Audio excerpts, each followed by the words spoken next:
तो आज एक बहुत कॉमन टॉपिक है, स्पर्म क्वालिटी और मिसकैरेज के बीच में क्या रिलेशन है। हेलो फ्रेंड्स, मैं doctor Irfan Shaikh, consultant andrologist यानी कि पुरुष रोग विशेषज्ञ, यूरोलाइफ मेंस क्लिनिक पुणे से।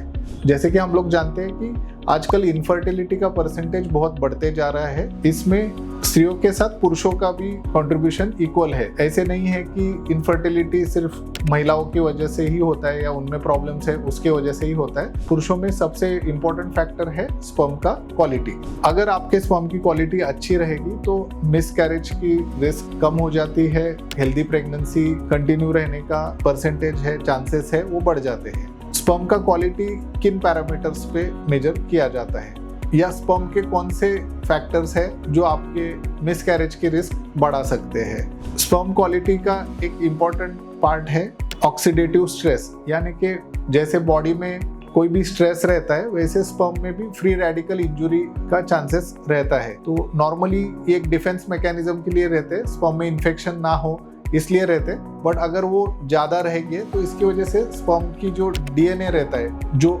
इम्पॉर्टेंट पार्ट है, मोस्ट इम्पॉर्टेंट पार्ट है स्पर्म का, उसको डैमेज कर देता है और स्पर्म्स वीक हो जाते हैं। इसकी वजह से एम्ब्रियोज है, बच्चा जो बनता है उसकी जो हेल्थ है वो कमज़ोर रहती है और बहुत बार कंप्लीट प्रेगनेंसी का जो ड्यूरेशन रहता है 9 मंथ का वो सस्टेन नहीं कर पाते। तो रिएक्टिव ऑक्सीजन स्पीसीज से जो डैमेज होता है स्ट्रेस की वजह से, वो एक इम्पॉर्टेंट फैक्टर है मिसकैरेज में। आपकी डे टू डे लाइफस्टाइल का आपकी स्पर्म क्वालिटी पे बहुत असर पड़ता है और इनडायरेक्टली मिसकैरेज की रिस्क बढ़ जाती है।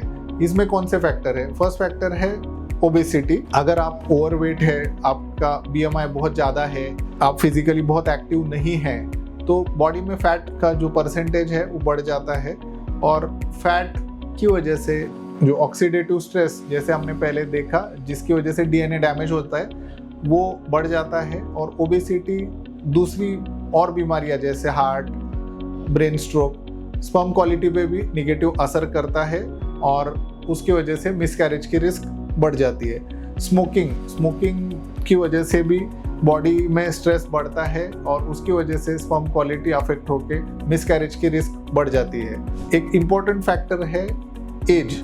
ऐसे स्टडीज में देखा गया है कि अगर पुरुषों की एज 40 से ज़्यादा है तो भी स्पर्म क्वालिटी अफेक्टेड हो जाती है और उसकी वजह से आपका मिसकैरेज का रिस्क ज़्यादा हो जाता है। तीसरा इम्पोर्टेंट फैक्टर है इन्फेक्शंस, यानी कुछ टाइप के वायरल इन्फेक्शंस होते हैं जो स्पर्म पे डैमेज कर देते हैं और उसकी वजह से मिसकैरेज की रिस्क बढ़ जाती है। और सबसे इम्पोर्टेंट फैक्टर जिसे हम चेक भी कर सकते हैं, स्पर्म मॉर्फोलॉजी। नॉर्मली जब हम सीमेन एनालिसिस करते हैं तो उसमें मेजॉरिटी अपना ध्यान रहता है स्पर्म काउंट कितना है या उसका मोटिलिटी कितना है। बट इसके अलावा स्पर्म मॉर्फोलॉजी यानी स्पर्म की शेप कैसे है, अगर स्पर्म अगर हेल्दी है तो उसकी शेप नॉर्मल स्पर्म के शेप की तरह रहती है।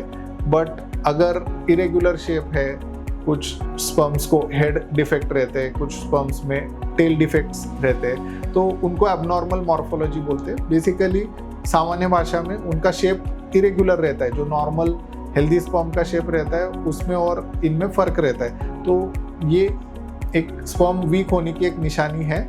अगर हम लोग 100 स्पर्म देखेंगे तो कम से कम उसमें से 4 नॉर्मल स्पर्म रहेंगे, तो वो नॉर्मल परसेंटेज ऑफ मॉर्फोलॉजी है, ऐसे हम लोग बोल सकते हैं। अगर इससे कम है तो आपको उसके लिए इलाज करना पड़ेगा, क्यों है वो ढूंढना पड़ेगा। और अगर आप नहीं इलाज करते तो मिसकैरेज की रिस्क आपकी बढ़ जाती है। हमने आज जो डिस्कस किए वो प्रॉब्लम्स फेस कर रहे हैं या आपको रिकरेंट मिसकैरेज की शिकायत हो रही है तो आपको स्पर्म क्वालिटी इंप्रूव करने के लिए ध्यान देना चाहिए। अगर मेंस हेल्थ या मेंस इनफर्टिलिटी से लेकर आपके दिमाग में कुछ डाउट है, कुछ शंका है, तो नीचे दिए गए कमेंट बॉक्स में हमें लिखिए।